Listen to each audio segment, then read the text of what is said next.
Good afternoon. Please be seated and welcome to the State Department, to the Benjamin Franklin Room.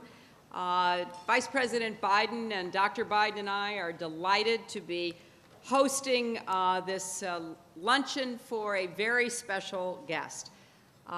Chancellor Merkel is someone who has proven to be an extraordinary leader, not only on behalf of her country, but on the world stage on so many issues that matter greatly to the United States and all those who love and cherish freedom and peace and opportunity for all. She is receiving, as you may have heard, the Presidential Medal of Freedom from President Obama today, and that is a recognition as our nation's highest civilian honor.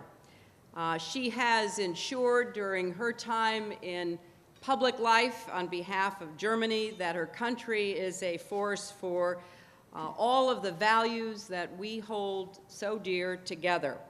And our alliance is in extraordinary shape. And as we live through these very quickly changing times, it is very good to have a partner at the helm of Germany who is working with us to resolve a lot of the issues and solve the problems that we face together. I first met the Chancellor a long time ago, back in the 1990s. She was not yet Chancellor. I was not yet Secretary. And we actually were on a television show, an interview show together in Berlin. And she was introduced to me as a young woman who will go far. And that certainly proved to be true. When she was addressing 2 years ago the joint session of Congress, she made such an indelible point of talking about the transition she had lived through and exemplified in her own country, tearing down a wall made of barbed wire and concrete, and now in the 21st century, having to tear down the walls in our minds, walls of short-sighted self-interest and walls between the present and the future. Well, we have a leader for both the present and the future with us today. And it is my pleasure to introduce another leader who I've known even longer than I've known the Chancellor, and that is our wonderful Vice President, Joe Biden.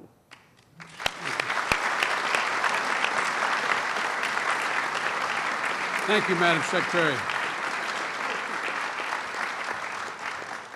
Even then, I was 25 years older than the Secretary. Madam Secretary, Chancellor Merkel, all the distinguished guests that are assembled here today. Madam Chancellor, I congratulate you, as you've been congratulated again, and you will be hopefully many times, on receiving the highest award our country can give to a civilian. The President is anxious to present to you the Presidential Medal of Freedom.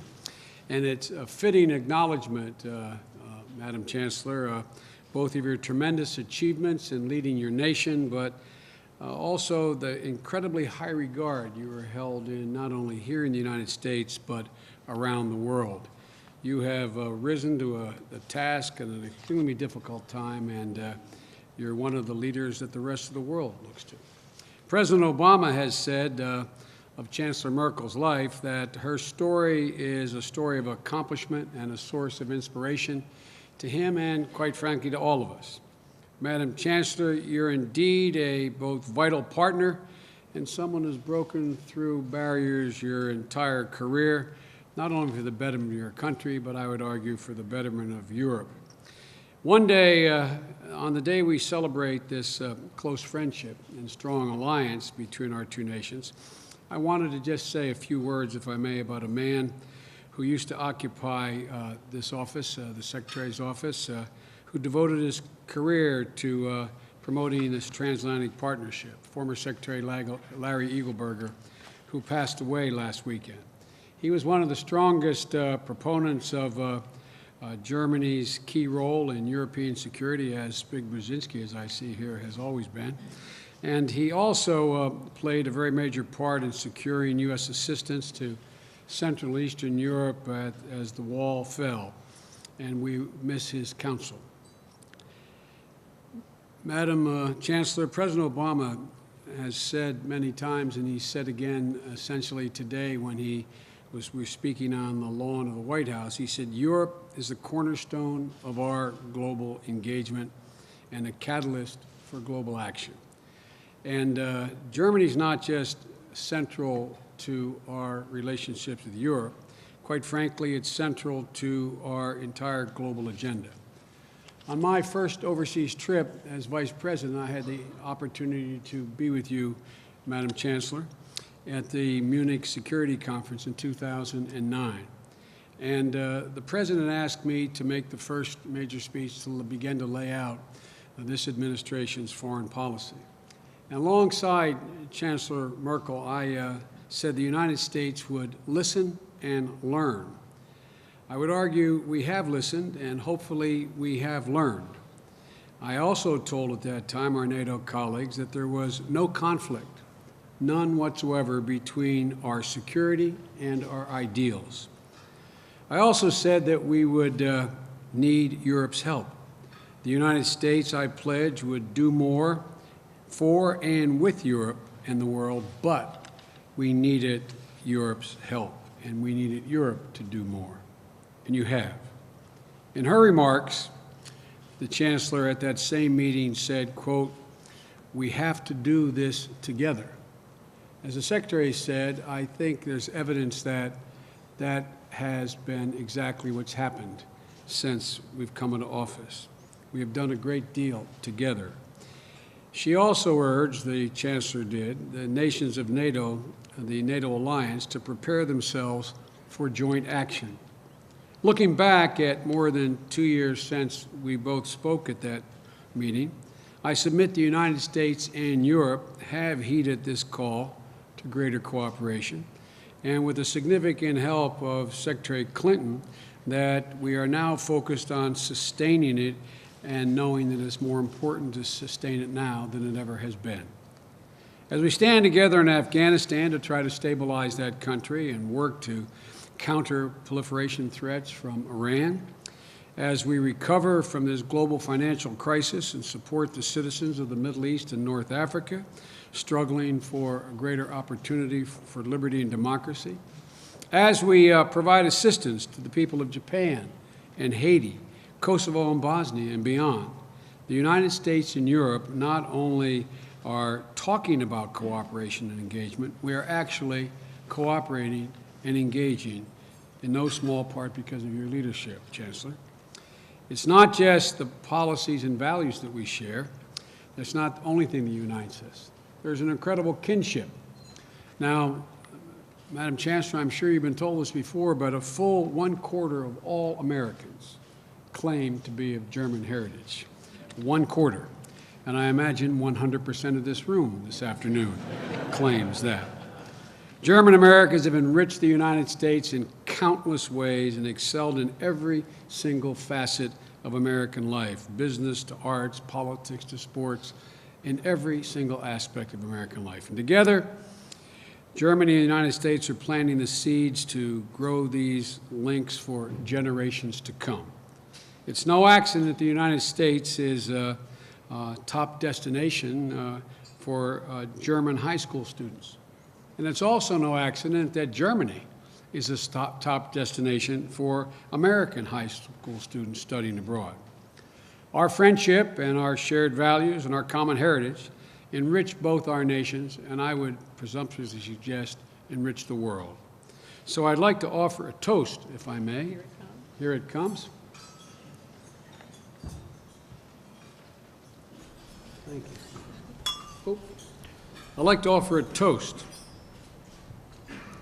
Our friends, our partners, our allies, may our close cooperation continue for generations to come. And welcome.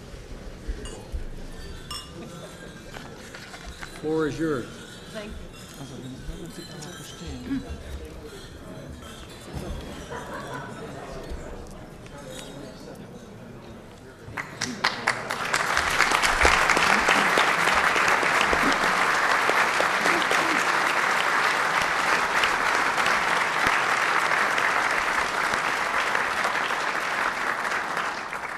Sehr geehrter Herr Vizepräsident, sehr geehrte Frau Biden, sehr geehrte Frau Außenministerin, liebe Hillary, sehr geehrte Damen und Herren, recht herzlichen Dank für die wunderbare Begrüßung und ich freue mich über unser Zusammentreffen jetzt hier im State Department. Mr. Vice President, Mrs. Biden, Madam Secretary, dear Hillary, ladies and gentlemen, thank you for the wonderful reception, and let me say that I'm delighted to be able to meet with you here today in the State Department. Der heutige Tag ist Ausdruck unserer bewährten, engen deutsch-amerikanischen Partnerschaft, die seit langem besteht, die aber natürlich wie die gesamte Welt auch einem Wandel unterworfen ist. This day today is a testimony of our tried and true and very close German-American partnership, but it is also a friendship and a relationship that is of long standing, but as is the world generally, is also subject to certain changes. Und so haben wir nach dem Ende des Kalten Krieges, nach der deutschen Vereinigung, heute neue Aufgaben zu bewältigen und das tun wir in großer Gemeinsamkeit. So, after the end of the Cold War and after German reunification, we now have new tasks on our agenda and tasks and challenges that we need to meet together. And we're doing this in very close coordination and cooperation indeed. Wir beschäftigen uns heute mit einem Wandel in einer anderen Region, im Norden Afrikas, den wir erfolgreich gemeinsam gestalten wollen. Wir wollen Afghanistan stabilisieren und wir wollen einen Beitrag dazu leisten, dass es keine nukleare Bewaffnung des Iran geben kann. Today we are dealing with changes in a very different part of the world, namely in North Africa. We want to see to it that there is a successful development there. We are also successfully working together because we wish to stabilize Afghanistan, and we would like together to lend a contribution towards preventing Iran from getting a nuclear weapons capability. Und was dabei zählt, das ist die Dichte des Austausches, wenn ich allein daran denke, wie oft sich die Außenminister treffen, wie oft sich die Finanzminister treffen.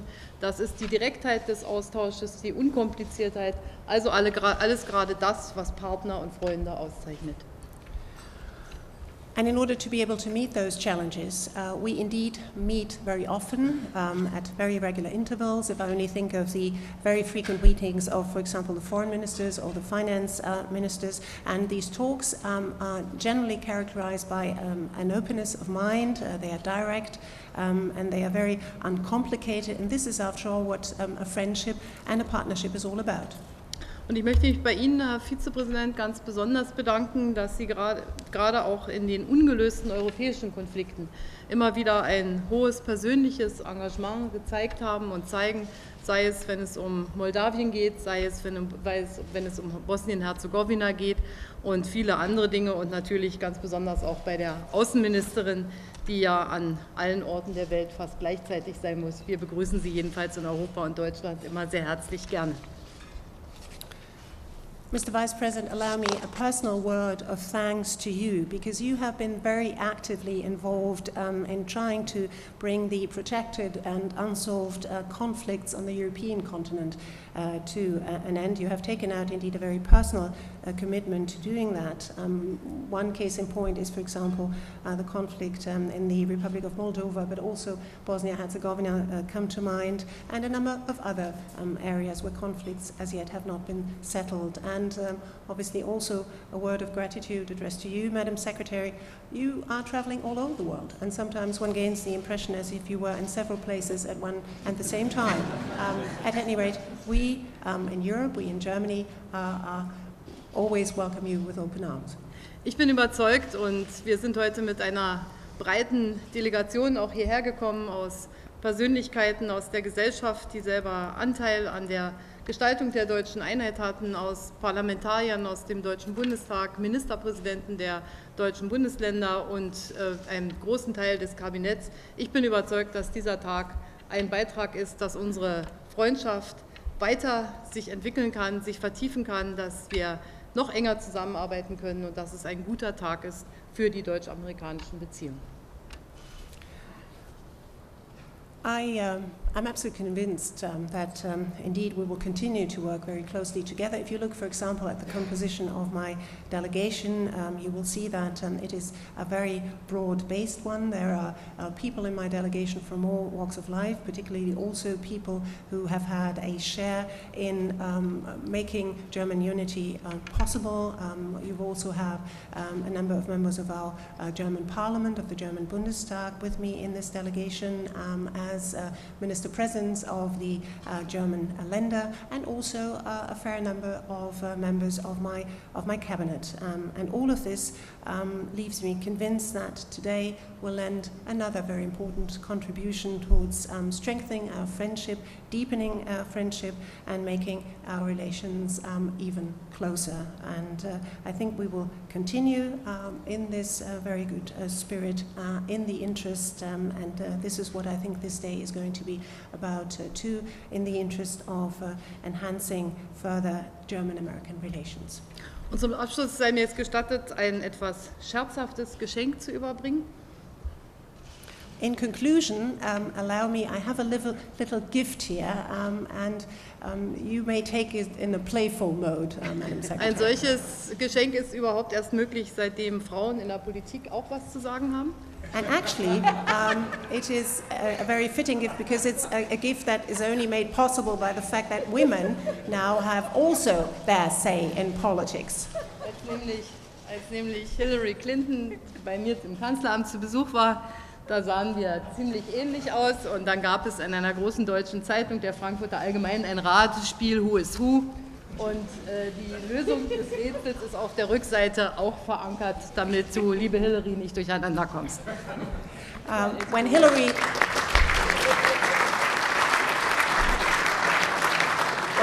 was my guest in the Chancellery at the last time, we actually looked somewhat similar, at least to certain members of the press, and one of the big German dailies, the FAZ, the next day published a picture which was supposed to be a riddle, a sort of guess who this is, and it's actually revealed at the back so that Hillary is not unduly confused.